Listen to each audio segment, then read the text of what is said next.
everyone, my name is Katrina Walser from Oliphant and I am a knitting teacher and designer based in Sydney, Australia. And welcome to episode 13 of my monthly knitting podcast on the needles.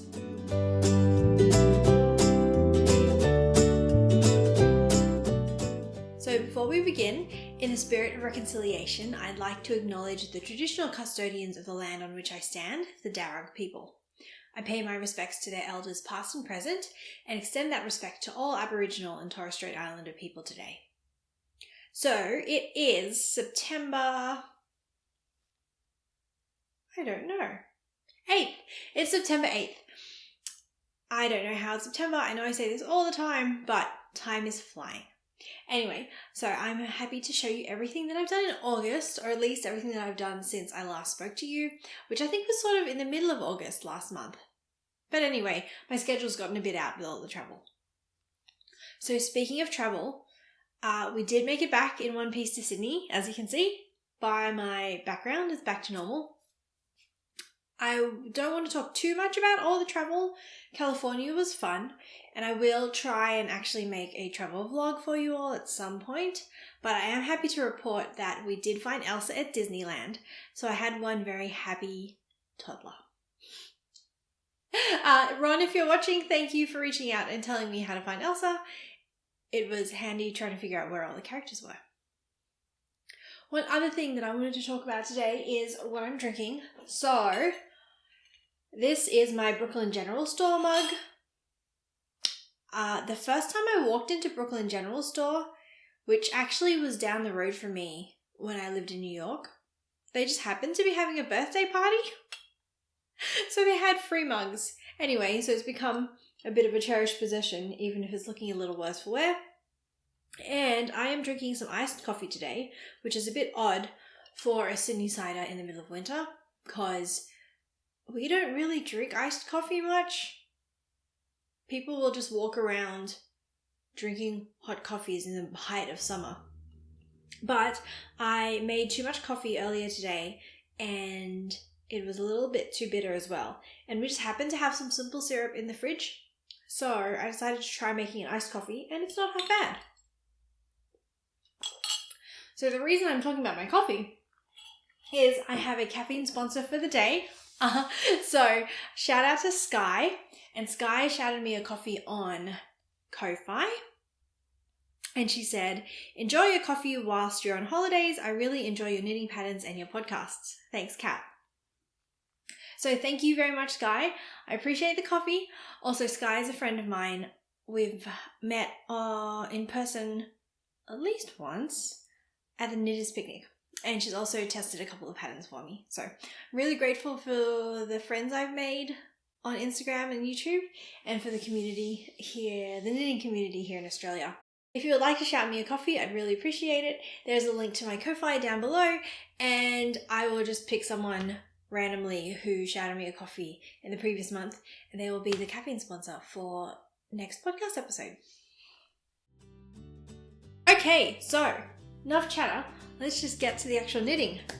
So the first section, as always, that I have for you today is on the needles, which is all of my whips and FOs.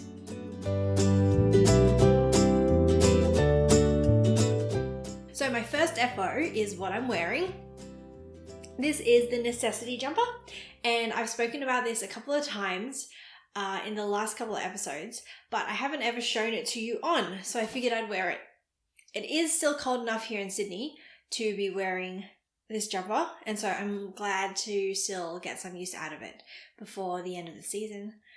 It was nice skipping most of winter by running away to America for a couple of months, but I did miss wearing my knits. So it's nice to get a couple of wears out of some of my heavy knitwear still. So if you haven't seen this before, this is a design of mine. It's a cable jumper and it's knit out of Knit Picks Wonder Fluff. So Wonder Fluff is a bulky weight or 12 ply air blown yarn. Oh, that's a bit of a tongue twister. And it's a mix of wool, alpaca, and nylon. And it's really, really light and fuzzy. And it just means that it's very warm and not very heavy. And so it was really good for a raglan too, because that means that it doesn't drag the neckline out quite so much. I've made some bulky weight raglans before, and after a while the neckline just stretches because the weight of the jumper is just like weighing it down. So that was nice because I did want to have a nice sort of like open boat neck for the neckline. So it's got this cable that runs down here on the arms, and then also all the way down here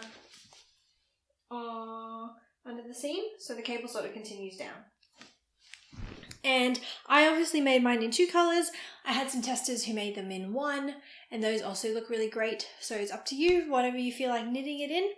I will say that if you want to substitute the yarn, try and find a lighter weight, bulky yarn. So my main suggestions, and I put these in the pattern, are either this or the Feeling Good yarn, which is the Wool and the Gang alternative to Wonder Fluff, or holding a strand of mohair double with some 10-ply yarn. So I did have a tester who did that, the lovely Wendy, who is also a friend of mine here in Sydney, went ahead and tried that out, and it turned out really prettily. I did also have some testers who just did it in more standard, straightforward yarns, and theirs looked great. So that could work too. Just go stash diving if you want. If you don't want to go stash diving though, Wonder Fluff is actually on sale on the Knit Pick site all month. It's their like yarn of the month. So I think it's 20% off for all of September. So if you want to grab some of that, go ahead and grab it. If you don't want to deal with international shipping and you're in Australia, you can buy Feeling Good yarn from Hive and Gobbler here in New South Wales, and I'll put links to all of that down below. My friend Ira knit hers out of the Feeling Good yarn, and I thought that the yarns were basically exactly the same, and their composition is the same, but the Feeling Good yarn is a lot less fuzzy. So I'll put some pictures up here of some photos that Ira and I took together in our matching jumpers, which was a lot of fun. And you can see that the stitch definition on her cable is, well, her cable is more defined. So it's up to you what you would like yours to look like. They both look gorgeous as far as I'm concerned. But yeah, go ahead and figure out whatever yarn you like to use, and the pattern will be out on September 16th, which is next Friday. One other shout out is that I did get testers for everything from size 1 to size 6, but if you would be interested in testing sizes 7, 8, or 9, which I think range from 140 to 160 centimeter bust size, just let me know, and I will send you a free copy of the pattern just in exchange for a little bit of feedback on how it actually knits up. So that is the necessity jumper. Big, big thank you to all my testers. I'm just very grateful for all the work that you put into helping me out. All right, the next finished object that I have for you are my two Homecoming Honeycomb beanies. And so oh my gosh, I can't say this. It would be helpful if I could pronounce my own pattern names. Homecoming Honeycombs is a beanie pattern that I released a couple of weeks ago at the sort of end of August. And if you were here last month, I was telling you how I was trying to make a set of the beanies for my mother-in-law and my daughter and my nephew, just so they had like matching beanies. And so I did finish my nephews finally. So I had all 3 of them, and we took some photos together, and they're so cute. Oh my gosh. It was hilarious. Just like so much chaos trying to get a 3-year-old and an 18-month-old to take sane looking photos. But it was so much fun. So big thank you to my mother-in-law and my sister-in-law for lending me her child. And yeah, the beanies themselves are all knit out of Quartet, which is the variegated yarn, and then Estate. And those are both yarns from Morris & Sons, and they're both 8-ply yarns. So I knit them on, I think, a 4mm and a 3.75mm needle. And yeah, it's a nice pattern. I really quite like it. It's top down, which was a bit of a pain to figure out. And it's the first time I've actually knit top down beanies, but It's pretty cool because it means you can adjust the length to your own taste. So Homecoming Honeycombs is out now, and I will pop a link to where you can get it down below. All right, my next FO is one that I have lots to tell you about. So I finished my Mayama cardigan. So this is the Mayama, and it's very pretty. Oh my gosh, it's so pretty. Look at that. Isn't it just... I can't... Okay, so I was gonna wear this, but then I hadn't actually blocked it yet. So I figure I'll talk to you about it now, and then I'll probably wear it next month so you can see it on. So this is the Mayama by Pippin Pin, and the yarn is from Saltbush Skeins, who was a local dyer, but she stopped dyeing now. But I think there's probably still some of her yarn kicking around in some local yarn stores. I bought mine from Hive and Gobbler when I was up there in May for the Knitters Picnic, and so if they do still have some in stock, I'll link it down below. So this was knit on 4-ply, just like standard sock yarn. I think it's either 100% merino or it's 75-25 merino nylon. And I made a lot of mods to this cardigan, which if you've been here for long enough, you probably will not be surprised by. If you're new here, basically one of the advantages and slight curses of being a pattern designer is that it's really hard to leave patterns alone because you look at them and you're like, oh, I can make that fit my body a bit better. And I mean, you can. It just means that you're always fiddling with patterns. Also, to be clear, anyone can fiddle with patterns to make them fit their body better, not just designers. There's quite a bit of maths involved, and that's okay. But part of why I want to talk through the mods is to maybe give you some inspiration on how you can change things yourself if you need to. All right, so this pattern is actually meant to be a 3/4 sleeve, which I don't know if you can see that there, but clearly this is not. So, couple of things that I did to change the sleeves. So first off, I changed the raglan shaping. So in the pattern, they actually suggest that you make a very oversized sleeve, which I wasn't really keen on because I did want to make it full length. And so the idea of having this have like 3 or 4 inches of positive ease and then taper all the way down to a size that would fit my wrist just was sort of unappealing. Just seemed like it would be very too big and like balloony. So I actually changed the raglan shaping so that the sleeve would be a little bit narrower around the bicep. And the way I did that is that I figured out how many less stitches I wanted in the sleeve, and then every couple of raglan increases, I skipped the sleeve increases and just did the body increases. So I did the math to figure out how to space those skips out evenly. So it ended up being that like every 6th raglan increase, I just did body increases. I didn't do the sleeve increases. So that worked out nicely. It fits quite nicely on the bicep. And then what I did for the arm was I just extended it out. So essentially I figured out how many stitches were up here in the bicep, how many I wanted for the wrist to fit my wrist properly, and then I just figured out a bunch of decreases and figured out how to distribute the decreases evenly against the length of the arm. And so I did make a mistake.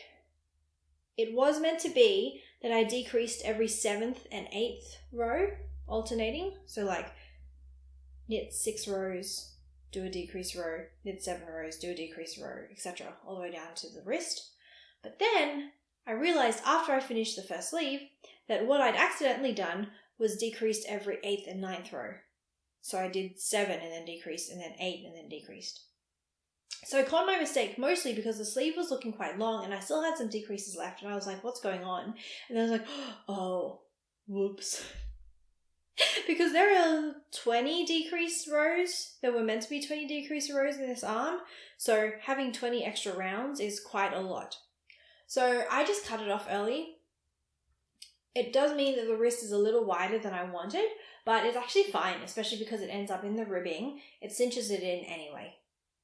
The one other hack that I wanted to mention that I found quite helpful actually was that when I was saying that the decreases were happening on alternating amounts of rounds, so like it was 8 rounds and then a decrease and then 7 rounds and then a decrease, I was finding it hard to keep track of that. So what I ended up doing was I used 2 separate light bulb stitch markers in different colors and light bulb or locking, whatever you want to call them. And every time I did a decrease, I would stick the stitch marker into the actual decrease. And because they were different colors, I just remembered which color meant that I had to do 7 rounds next before the decrease, and which color meant that I needed to do 8 rounds next for the decrease. And so based on whichever stitch marker was at the top, then I knew what I had to do next. And when I hit the next decrease, I grab the one from below and move it up. So I hope that makes sense. Let me know in the comments if it doesn't. I don't think I made any other mods. The only other thing I did was change the length. So it does say in the pattern that you can knit it to whatever length you want. So I just went ahead and did that. I don't remember exactly how long it is. I think maybe it's something like 22 inches from the shoulder down to my waist because I wanted it to be a little bit longer. And I did make the button band. Is that what you call it? Is it still a button band if there are no buttons? But I did make the ribbing section here in the front a bit longer because I wanted it to close in a little bit more. One thing that I did make as a bit of a mistake. So, if you were here last month, I was talking about the colours and how it was very yellow and I wasn't really happy with the yellow because I don't wear a lot of yellow. But as I knit it, the colour did grow on me quite a bit. But if you look here in the back, so I'm not sure if it's going to be super visible, but you can see in the middle of the back here, there's a pretty sort of distinct change in the colours. So this part just feels very yellow, and then from here on down it's very green, like it's a lot more green. So the skeins that I had, it turns out, must have been from different dye lots, and it just looked very different to me. And interestingly enough, this like sort of more mottled green colour is actually more what I had been hoping that the whole thing would look like. But after that came into play, like, I was a bit worried about it at first, but then overall you can barely notice, really. But what I did do then, because I don't normally alternate skeins just in general, what I normally try and do is just meld the colours together. So when I know that a skein is about to run out, I start striping it with the next colour. And usually that helps the colours like melt a little bit, but I think these ones were different enough that it's a bit more striking.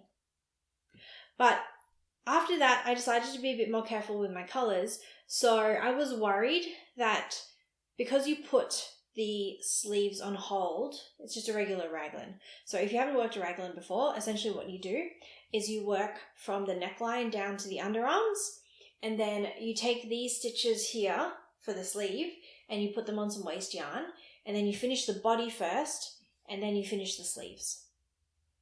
And so I was worried that if I just picked another random skein out of the 4 skeins that I had, and it turned out to be more of this like green colour, that there would just be this really sort of weird colour change going down the sleeve.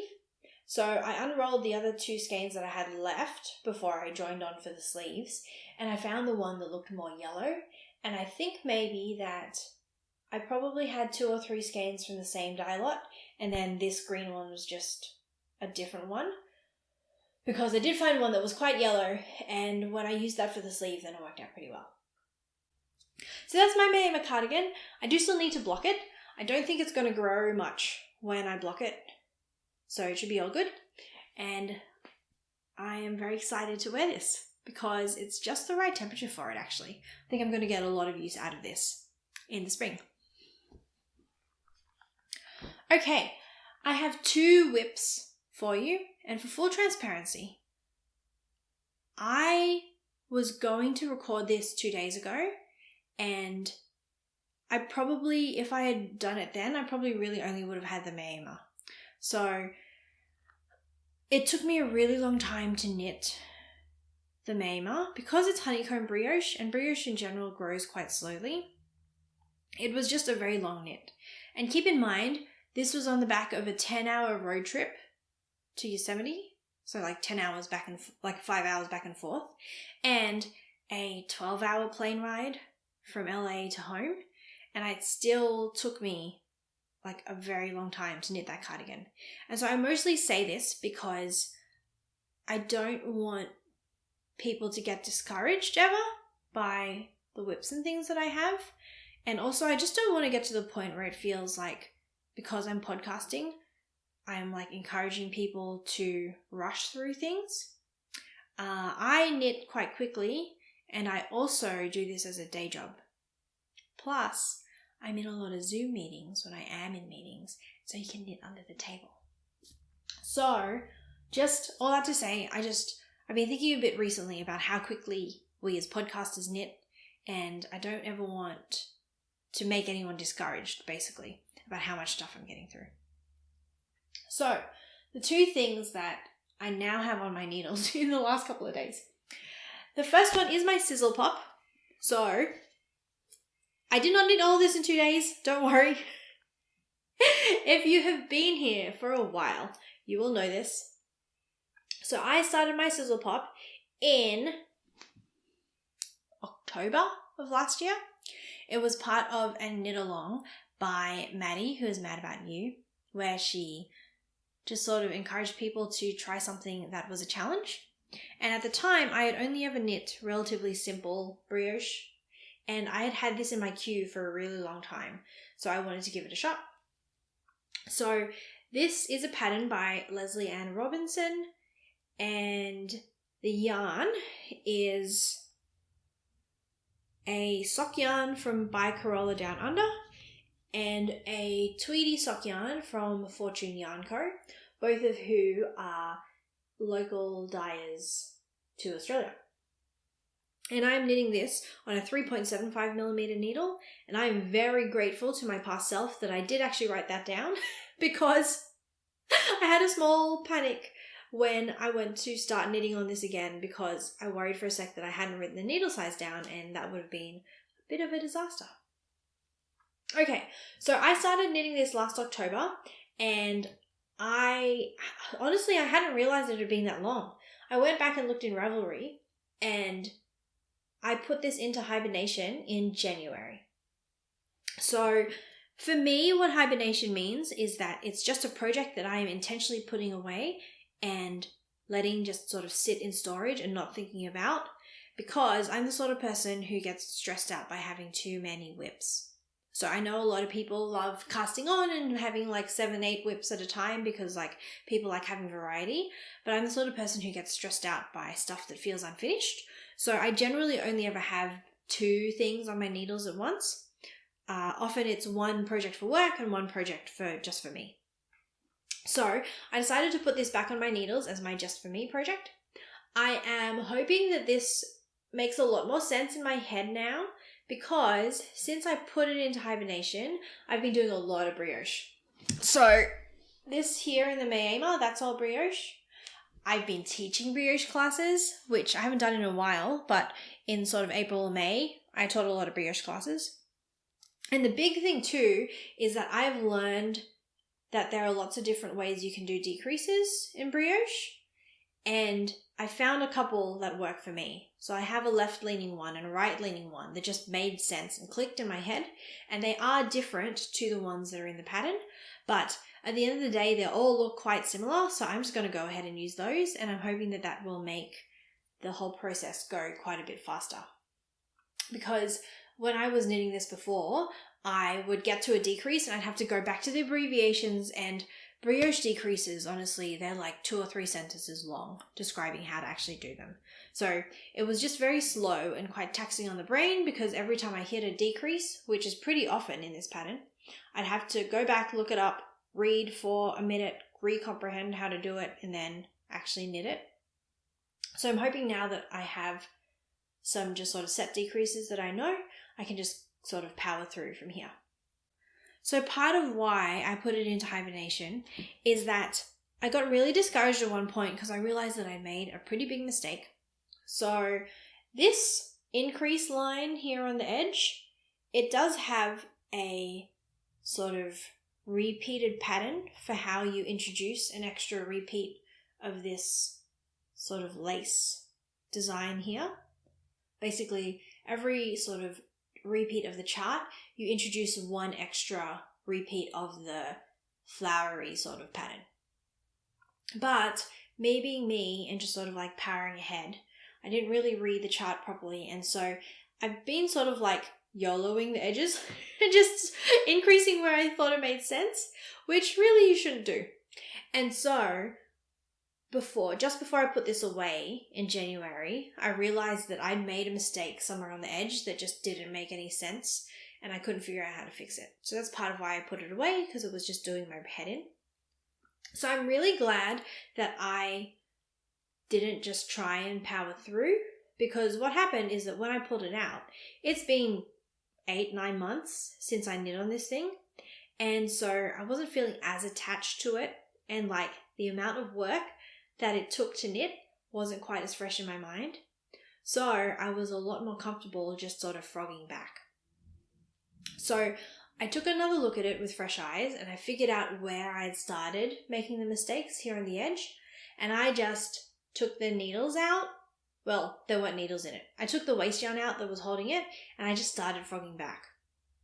So literally getting it back onto the needles was a bit of a pain, because I don't know enough about brioche to figure out how to thread a lifeline through stitches, and I didn't have any lifelines in it, which I know, Maddie, I know you told me to put the lifelines in, but I didn't have any lifelines in. So basically I just frogged back to about where the row started that I could tell there was a mistake, and I very, very carefully undid one stitch at a time and then put the needle in, and then undid another stitch and put the needle in. So I won't lie, it was a very stressful sort of process, but we got it done. And so yeah, that's how I got it back on the needles. It was a bit of effort, but I'm looking forward to knitting on this now. So I popped my little progress keeper in here, and we'll see next episode how far I get with this. Oh, and this progress keeper is a little strawberry that was made by Ash and Eve. So thank you very much, Susan, for sending it to me. They're very cute, and if you have never used Ash and Eve's yarn before, you should, because it's beautiful, and also she sends you little notions with your order. Okay, and the other whip that I have is a new baby blanket design that I'm working on. So this is a bit of a mouthful. It is called the Rainbow Baby Blanket. And I will talk more next month about why the pattern is called that. If you've been here for long enough and you know what a rainbow baby is, then based on some of the stuff I've talked about before, you may be able to guess why it's called the Rainbow Baby Blanket and not just the Rainbow Baby Blanket. So I will talk about that a bit more next month, because I don't want to get super heavy on you right now. But I'll talk about the actual design.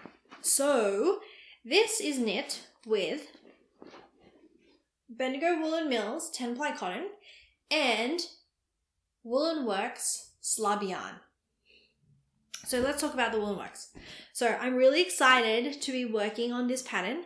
I reached out to Chloe from Woolen Works probably back in March or April, maybe May. Anyway, earlier in the year, to see if she wanted to work on a pattern together. And the reason that I wanted to use the slub yarn is that I knit this blanket at the start of the year. This is going to be for one of my nieces, and it was knit from some slub yarn that I just had in stash. So this pink here is the slub, basically. So for anyone who doesn't know, slub yarn is just a term for yarn that isn't one consistent width all the way through. It gets sort of thicker in places and thinner in places. So I had this slub yarn in stash for a really long time, and I didn't know what to do with it. And then I read somewhere that the way that you can use slub yarn most effectively, if you don't really like that very slubby look, is that you can hold it double with a more regular or traditional yarn. So that's what that baby blanket was there. And I wasn't initially going to make this a pattern, but then because of some things that happened in February, again, I will talk about it next month, I decided that having some like rainbow colored yarn to make into a baby blanket would be really lovely. And so I had been eyeing off Woolen Works for a really long time. If you haven't seen Woolen Works before, definitely go check her out. Her Instagram feed is hilarious. She makes all these really funny reels, but also the yarn is beautiful. And then I realized that she had a slub yarn, which would have been perfect for the blanket. So I figured I would reach out and ask her if she wanted to do a collaboration. So this slub yarn is actually quite different to the one that I used for the blanket. So I don't really know the best way of showing this to you, but hopefully you can see this there. So it is relatively consistent, but it has these big sort of blobs in it every so often. So there's one big blob there and then another big blob there. So it's not really thick and thin and thick and thin. It's just like one strand with some bigger blobs sort of scattered through. But also, I don't know why it's like this, but essentially what it is that there is a very thin strand of, I don't know what it is, maybe nylon. It seems like very, very thin fishing wire essentially, running through the middle of this yarn. And then the actual yarn itself is twisted around the nylon. So it is, let's see.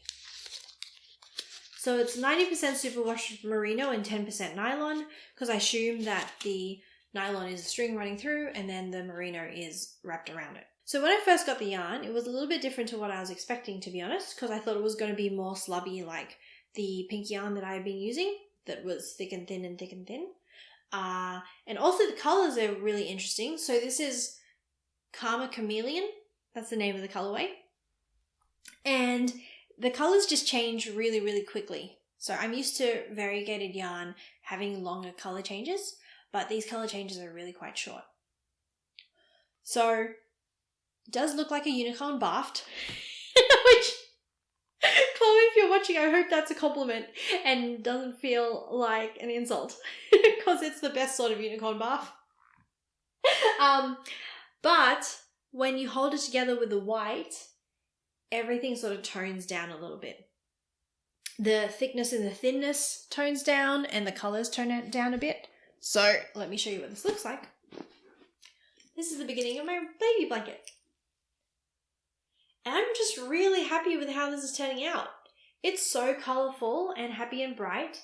And then the slubby bits here, so let's see if we can find some. So these little pops here, those are what those slubs are. And they essentially end up just sort of looking like bubbles. And you don't have to go to the effort of putting in bubbles yourself. They also remind me a little bit of tweed. Like, they look a little bit like the neps you get from tweed. But I'm really, really happy with how this is turning out.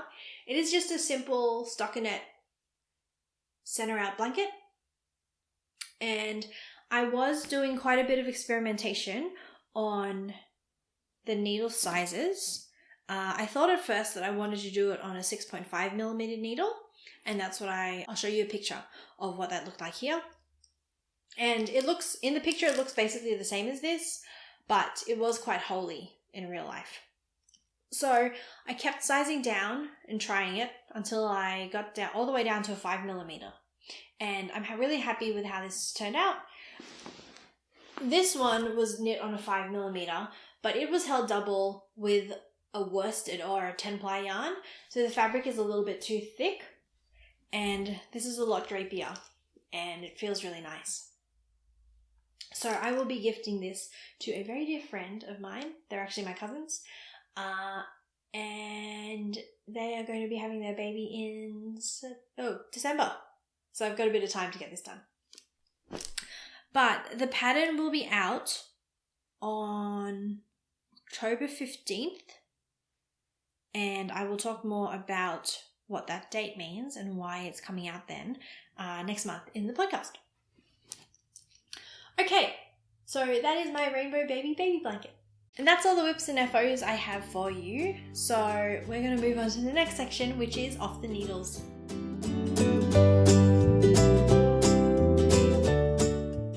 the Needles is where I talk about whatever I feel like chatting about, may or may not be knitting related. This month it's very knitting related. In fact, I'm going to be talking about needles.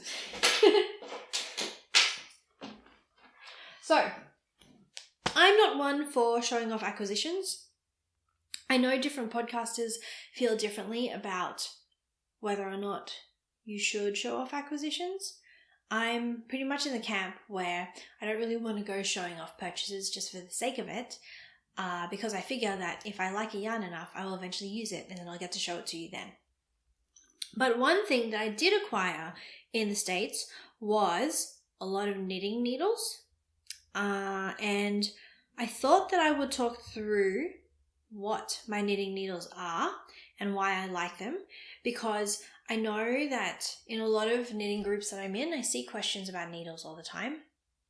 So I figured I would give a quick rundown of what my tool set is in case you're interested, and just in case it's helpful. So, for a very long time, I had a set of interchangeable Knit Pro needles. I think I was gifted them by my mum in 2010 or 2011 for Christmas, and they were metal, and they were just the standard Knit Pro needles. And they lasted me a really long time, so this is the last of those Knit Pros that I have here. They were just metal, and they were fine. They were great. I'm a tighter knitter, so metal suits me a little bit better. But around that time, I also started traveling more, and so I had people tell me that if I wanted to take needles onto the plane, it would be safer if I got wooden ones. So whenever I needed a new set of needles, or like a new size of tips, I started buying wooden tips. So these were the original Knit Pros that I had, and then this is I forget what they call them, Symphony? I think these are the Symphony tips. And I'm pretty sure that these are from Knit Picks. So I think I bought these when I was in the States. I really liked that they were wood, and I liked that they were colourful, and I liked that they weren't bamboo. So I found, especially like a decade ago, if you tried to buy bamboo tips, they were quite rough. And I really liked these because I don't know what sort of wood this is, but they are nice and polished, and they're really smooth. So, and by the way, I will put links to all of this down in the description box. So the reason that I decided to move on from my Knit Pro set was that after a while, just from use, it didn't matter how much I tightened them onto the cables, it just felt like they were coming off. So I sold those and I upgraded. And, well, I thought I was going to upgrade. We'll get onto that in a sec. But I did keep these ones because they were in sizes that are less common to find in interchangeable sets, and the new set that I bought didn't have these. So this is a 7mm needle, which is such an uncommon size in America that there's not even a US alternative size for this. It's like when people do try and convert it, it's like a 10.75 or something ridiculous. So this is a 7mm needle, and this is a 6.5mm, which is a US 10.5. And they're still great, really. If ever I need that size, I just go ahead and use them. And the thing that I switched out to were a set of Addy clicks. So by this point, I'd gotten used to the idea that wood was a little bit nicer on my hands, and I liked it a bit better. So I decided to go ahead and buy some Addy clicks, mostly because all of the wooden interchangeable sets that I could find were bamboo, and this was one of the few sets that I found that were not. So these are the olive wood Addy click set, and I will talk about why these ones are metal in a sec. So I bought these back in 2016, I think. No, it was even later. No, it was much later than that. I bought these back in about 2018. And I saved up, like I am the biggest impulse purchaser, but I actually intentionally saved up for these because my Knit Pros were going okay still. So I was like, look, I'm just going to save up some money and then buy the needles when I feel like I've saved enough. And I went ahead and bought them, and they've been such a disappointment in a lot of ways. And I will preface all of this with the fact that Addie are quite adamant that you should only buy needles from a local yarn store, and I got these on Amazon. So there is some chance that they're a knockoff. So I will preface this with that.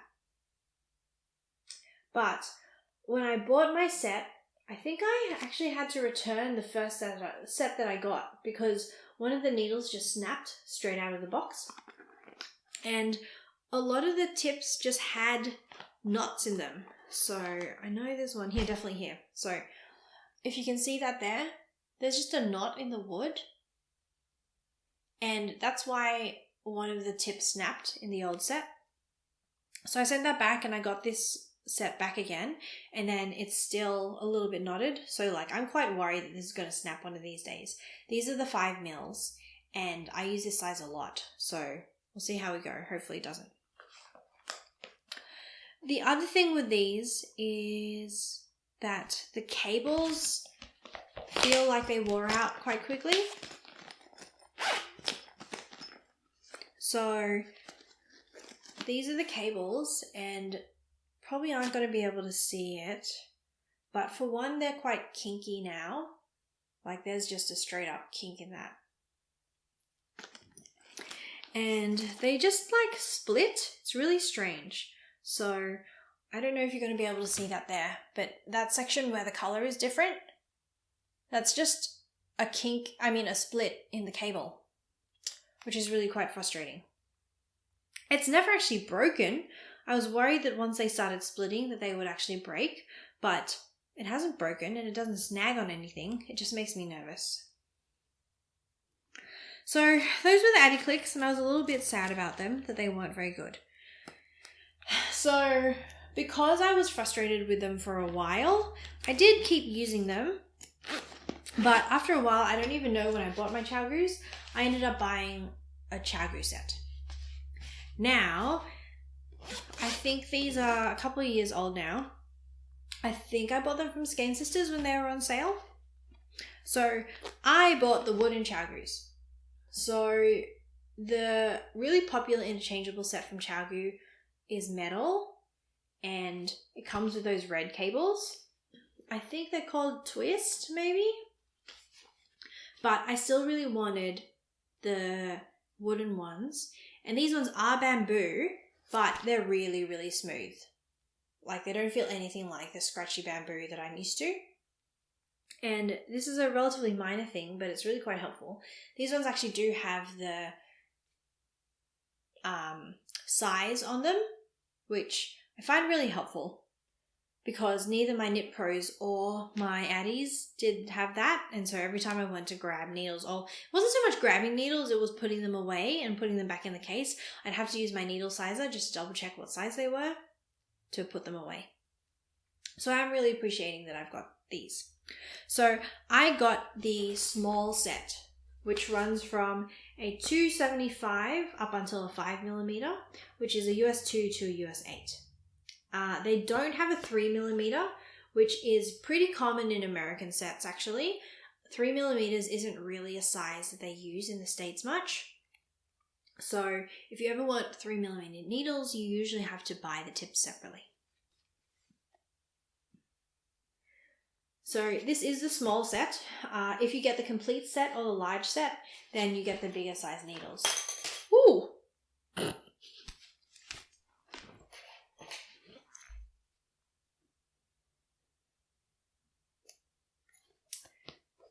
So, I really like the tips, but the cables that came with these were rubbish. So these are the old Chalgoo spin cables. And the reason that they were appealing is that I don't know if you'll be able to see that, but the connector swivels. And so that has a couple of advantages.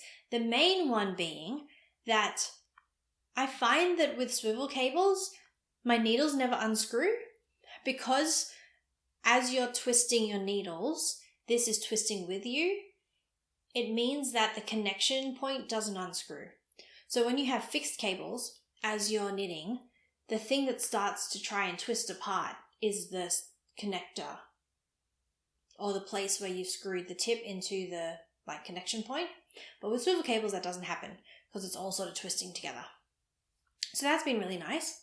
But the reason these were pretty rubbish is that I broke so many of them because the place where the nylon connects into the metal, it would just pop out. To be fair, I'm not very gentle on my needles and I do tug on the cable quite a bit, but because of the way that the connection point happens with the spinning on it, it's just not really in there very securely. So I broke so many of these cables, and once they were broken, there was no way of really fixing them. I think that it wasn't just me, because I know that skein stitches stopped socking the spin like sets after a while because they were also frustrated with the cables. So I went ahead and bought some of the red cables that everyone keeps going on about, and I get why everyone keeps going on about them. So for those of you who may not have used these or don't know, the thing that people are obsessed with about these red cables is that they don't have any memory. So if you look at, let's see, even just with this. So if you look at this, see how it's like a circle? And it's even more obvious with a longer cable. So this here, the cable, it's just like a circle, or like, it's almost like a slinky. And if you hold up one of these red cables, it's just straight. So the reason that they're like that is that these are what's called steel core cables. So the middle of these cables is stainless steel, and then there's like a nylon coating around them. And that's why regardless of how much you twist them and stuff, they always spring out to just be straight. So that's why everyone loves these so much. My problem with these, which I only realized recently, is that they're quite a bit thicker than cables that I'm used to. So even with the old Knit Pro ones, don't know if this is going to be a good comparison. But if you look there, see how much thinner the purple and the clear one are than the red one? And so I realized that when I did start trying to magic loop with these red cables, which I magic loop basically everything, which I'll talk about in a sec. When I did start trying to magic loop with these cables, it made a really bad ladder in the like join, or like the place where I was changing the halves of the magic loop. And I'm pretty sure it's because the cables are quite thick. So everything's been great and useful, and like, don't get me wrong, I love my knitting needles, but everything has just had some sort of problem. Until I went shopping in the States. So, I don't know why, and I don't know how, but all of a sudden, it feels like every knitting needle company are making thin steel core swivel cables. So, actually mine is in a project, so I need to find it.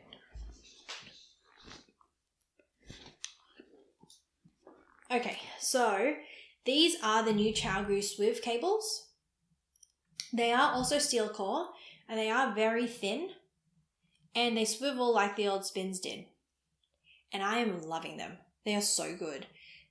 Something about the connector means that they've just, I don't know how they did it, but they fixed the problem where the join would break, and they are just really, really flexible and really, yeah, they're great.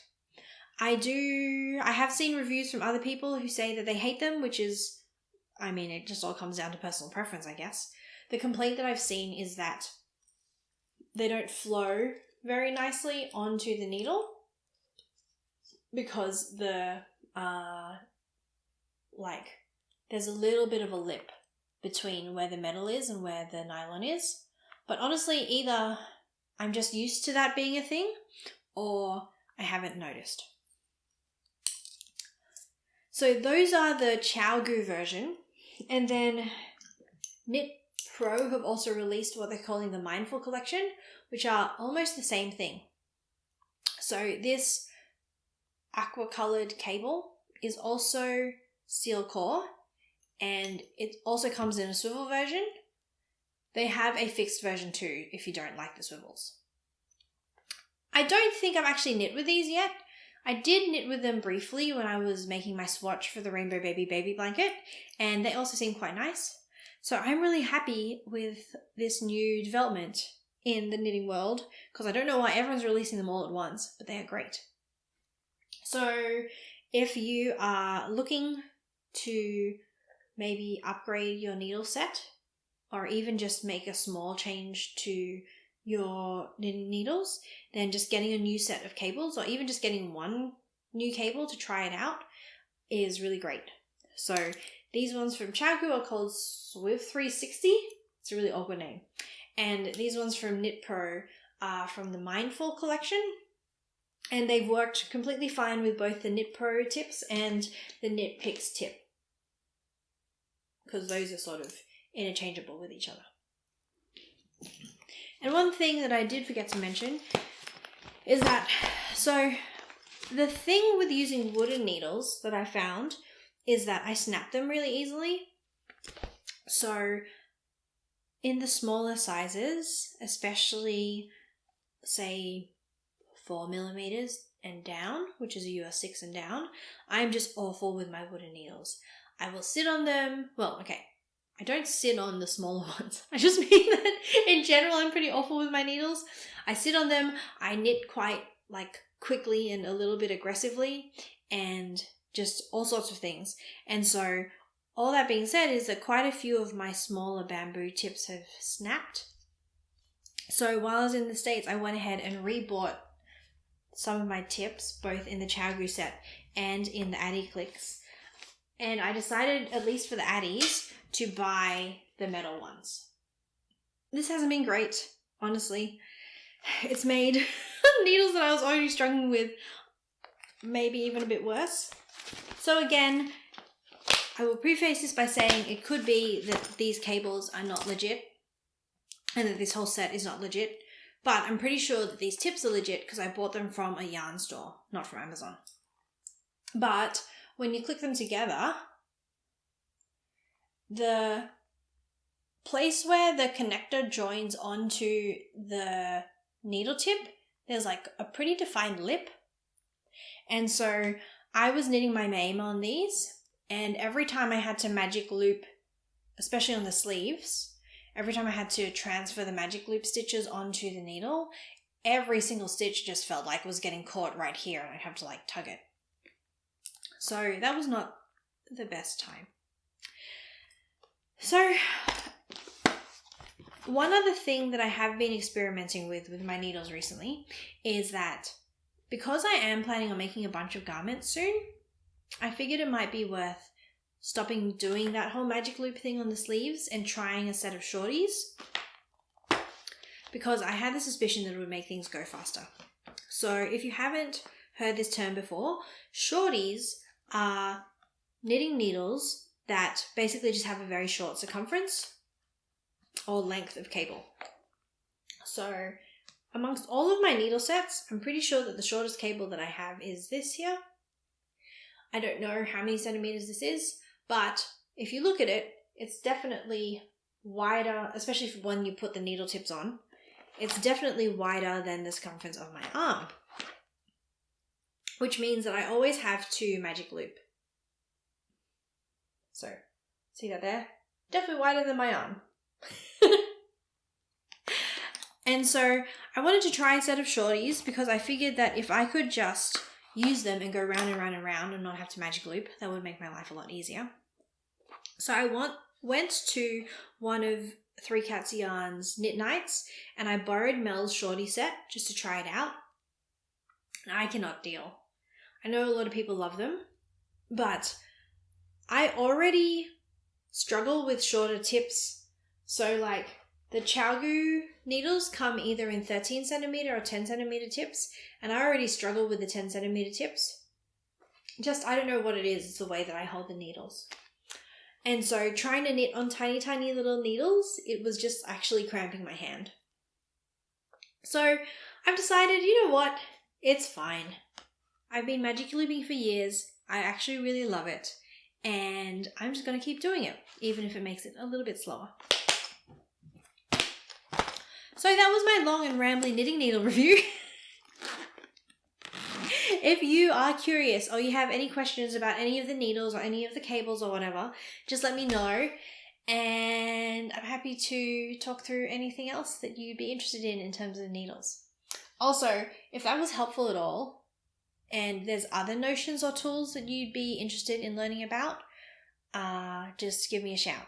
Because obviously, it's just all my own opinion, and different people have very different opinions. Like I said, I've heard reviews that have said the Swift cables are rubbish, and I really love them. So, your mileage may vary. Definitely, if you can, just give things a try before you buy them. If you have friends who have tools, especially the more expensive ones, just see if you can borrow things before investing, because it can get to be a pretty expensive endeavor. Just buying stuff sight unseen, as I discovered with this set. Okay, I have decided I'm going to only ever do knitting clinic now if I get a question. So, if you've been here before, or if you haven't been here before, knitting clinic is the section where I normally go over people's questions just to do with knitting. But I've decided I'm just going to do that if anyone ever asks a question. So if anyone does have any questions, as always, feel free to pop them down below.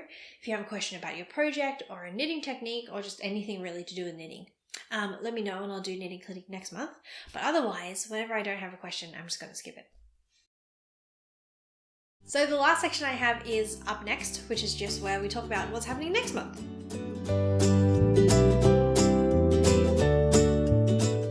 So it's coming into September. It is September. I mean, like, we're coming into the end of the year. And I have a couple of designs that are due into some yarn companies. I don't have any on the needles right now, but even if I did, I wouldn't show them to you because I'm not allowed to. But between now and December, I think I have 4 or 5 designs that are coming out. So I'm excited to show them to you when they're released. But this month, all I'm releasing is the necessity jumper. It'll be out on September 16th. If you're looking for me online, you can find my links to my Ko-fi, where you can buy me a coffee, and my Instagram and my Ravelry down below. Oh, and my newsletter. Don't forget to sign up to the newsletter if you want discounts and codes and things for the pattern releases.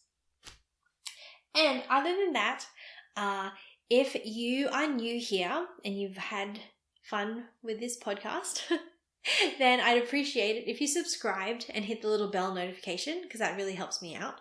Or even just if you like the video, if you're not new here, please also like the video, because that helps other people find me. And so if you'd like to subscribe, you can either hit the button down below or you can press this big button right here.